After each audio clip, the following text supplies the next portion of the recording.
Scary hospital एक ऐसा hospital जहाँ पे लोग अपना नॉर्मली इलाज कराने जाया करते थे, लेकिन समय के साथ इस हॉस्पिटल के अंदर कुछ ऐसी घटनाएं घटी जिसके बाद इस हॉस्पिटल के अंदर जाने वाला हर एक इंसान या तो कहीं लापता हो गया या तो वो हमेशा के लिए मारा गया। आखिर इस हॉस्पिटल में ऐसा क्या हुआ जिसके बाद इस हॉस्पिटल को हमेशा के लिए बंद कर दिया गया। और बात करेंगे इसी हॉस्पिटल की नर्स के बारे में जो कभी लोगों की जान बचाती थी, लेकिन आज वो हाथ में चाकू लेकर हर एक इंसान का शिकार करने लगती है। तो आज तुम्हारे को इस हॉस्पिटल का सारा राज पता लगने वाला है, तो जल्दी से इस वीडियो के नीचे लाइक के बटन पे क्लिक कर दो क्योंकि मुझे मोटिवेशन मिलता है। और अगर तुम्हें ऐसी स्टोरीज देखना पसंद है तो चैनल को ज्वाइन कर लो सब्सक्राइब करके। चलो अब बिना किसी देरी के वीडियो को शुरू करते हैं।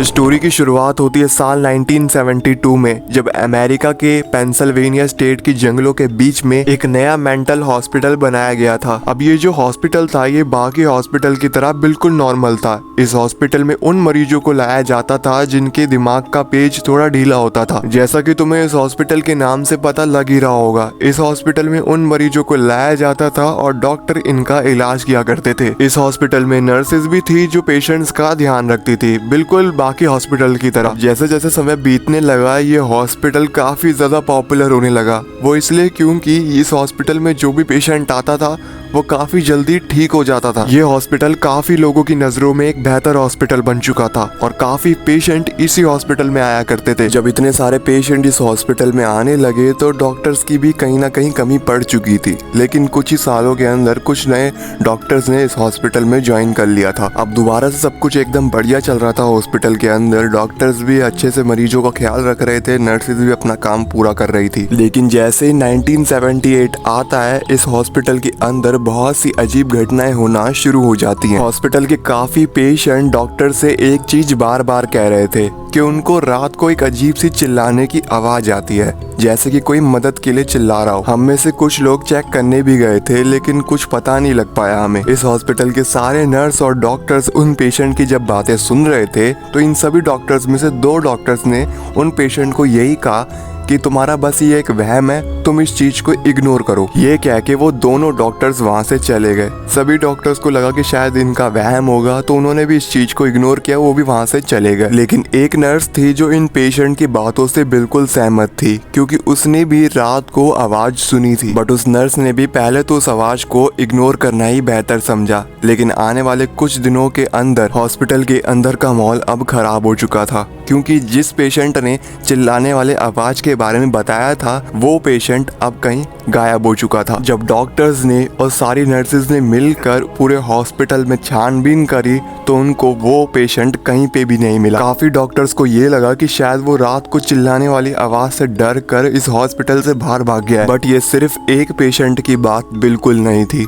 अब धीरे धीरे इस हॉस्पिटल से हर हफ्ते में कोई ना कोई हर एक पेशेंट गायब हो रहा था। अब काफी डॉक्टर टेंशन में आ चुके थे क्योंकि इस हॉस्पिटल की अच्छी खासी रेपुटेशन थी और अगर बाहर के लोगों को पता लग गया कि इस हॉस्पिटल से पेशेंट कहीं अचानक से गायब हो जाते हैं तो इस हॉस्पिटल की रेपुटेशन बहुत गंदी गिर जाएगी। जिसके बाद इन सभी डॉक्टर्स में से सिर्फ 2 डॉक्टर्स जिनका नाम था डॉक्टर केविन और डॉक्टर डेविड, ये दोनों सभी डॉक्टर्स और सारी नर्सेस को ये कह देते हैं कि इस हॉस्पिटल के अंदर जो भी चल रहा है ना बाहर किसी से भी जिक्र नहीं करेगा। सब लोग नॉर्मल बिहेव करो जैसे कुछ हुआ नहीं है। हम पता करने की कोशिश करेंगे कि आखिर पेशेंट कहाँ गायब हो रहे हैं। ये कह के फिर से वो दोनों डॉक्टर्स वहाँ से चले गए। सभी डॉक्टर्स वहाँ से चले गए थे लेकिन सब में से सिर्फ एक नर्स जिसका नाम था एमिली, वो फैसला करती है कि वो पता करके रहेगी कि आखिर पेशेंट कहाँ गायब हो रहे हैं और इन सब के पीछे है कौन। जिसके बाद एमिली रात को पहरा देती है और तब वो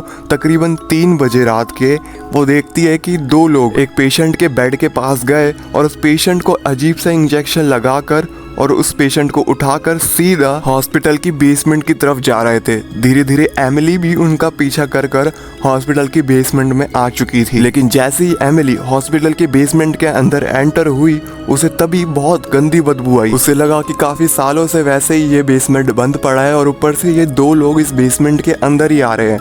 वो उनका पीछा करती गई और तब वो एक कमरे के पास पहुंची। जब उस एमिली ने कमरे का दरवाजा खोला तब उसने देखा कि उसके सामने वही दोनों डॉक्टर थे, डॉक्टर डेविड और डॉक्टर केविन, और ये दोनों गायब हुए पेशेंट के ऊपर अपना ही एक्सपेरिमेंट कर रहे थे, जिसमें से काफी पेशेंट मर चुके थे और कुछ तो अजीब से क्रिएचर ही बन चुके थे। एक्चुअली में ये जो दोनों डॉक्टर थे ना, डॉक्टर केविन और डॉक्टर डेविड, ये दोनों डॉक्टर एकदम न्यू थे। इनको काम किए हुए इस हॉस्पिटल के अंदर सिर्फ 1 ही साल हुआ होगा, बट इन दोनों के खुद का दिमाग का पेच ढीला था। मैं क्यों बोल रहा हूँ, वो इसलिए क्योंकि इन दोनों का एक सपना था कि एक ह्यूमन के माइंड को कंट्रोल कैसे कर सकते हैं एंड उनके डीएनए को चेंज करके एक नए स्पीशीज को कैसे बना सकते हैं। तो वो ये दोनों ट्राई करना चाहते थे, पर उनके लिए ह्यूमन चाहिए था और वो कहाँ से लाते, इसलिए इन्होंने अपने ही हॉस्पिटल के पेशेंट को किडनैप करना शुरू कर दिया। जिसके बाद ये पेशेंट को किडनैप करके बेसमेंट में लाते जहाँ पर कोई भी आता जाता नहीं था और उस पेशेंट के ऊपर अपना मनपसंद एक्सपेरिमेंट किया करते थे। पर इस दोनों डॉक्टर के कारनामों के बारे में इस नर्स एमिली को पता लग चुका था। एमिली ने जब ये देखा तो वो काफी ज्यादा शॉक हो गई और उन दोनों डॉक्टर्स को चिल्ला के ये कहा, तुमने काफी पेशेंट्स को जान से मार दिया है और तुम उनके ऊपर अजीब सा एक्सपेरिमेंट कर रहे हो और अब इन चीजों के बारे में मैं बाहर जाकर बता दूंगी। उन दोनों को ये कह के जब एमिली वहां से जाने लगी तभी उन दोनों डॉक्टर्स ने उस एमिली को पकड़ लिया और एक जगह पर एमिली को बांध दिया। जिसके बाद ये दोनों सोचने लग गए कि अगर ये यहाँ से भाग गई तो हम बहुत बुरा फंस जाएंगे, इसलिए हमें इस नर्स को मारना पड़ेगा। जिसके बाद केविन कहता है कि वो इंजेक्शन लेकर आओ। डेविड केविन को इंजेक्शन देता है और ये इंजेक्शन कोई नॉर्मल इंजेक्शन नहीं था, ये केविन का ही एक एक्सपेरिमेंट इंजेक्शन था। जिसके बाद केविन एमिली के ऊपर इंजेक्शन लगा देता है। ठीक 1 घंटे बाद एमिली मर चुकी थी, लेकिन मरने के बाद भी वो एमिली जिंदा हो जाती है। लेकिन ऐसा लग रहा था